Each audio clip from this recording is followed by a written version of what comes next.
تقدیر سے متعلق عقیدے۔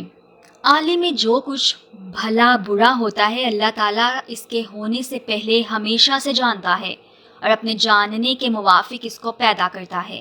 اسی کا نام تقدیر ہے اور اس پر ایمان لانا ضروری ہے۔ یہ یقین رکھیں کہ جس چیز کا ہونا اللہ نے لکھ دیا ہے کوئی اس کو روکنے والا نہیں، اور جس کا نہ ہونا لکھ دیا ہے کوئی اس کو دینے والا نہیں۔ جو اللہ چاہتا ہے وہی ہوتا ہے۔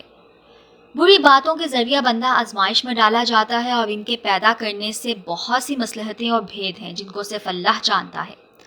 تقدیر کا مسئلہ اگر سمجھ میں نہ آئے تو کھود کرید نہ کرے بلکہ اپنے آپ کو اس پر مطمئن کر لے کہ اللہ اور رسول نے اس کو بتلایا ہے اور کھود کرید سے روکا ہے، لہٰذا ہم اس کو سچا مانتے اور ایمان لاتے ہیں۔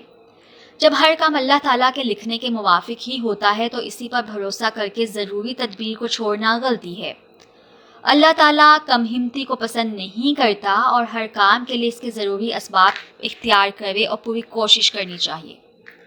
اپنی پسند کے خلاف کوئی بات پیش آئے تو اس سے پریشان نہ ہوں، یوں سوچے کہ اللہ تعالیٰ نے ہمارے لیے یہی مقدر فرمایا ہے، وہ ہمارا مالک ہے، ہم کو اس پر راضی رہنا واجب ہے۔ تقدیر پر ایمان کا یہی تقاضا ہے۔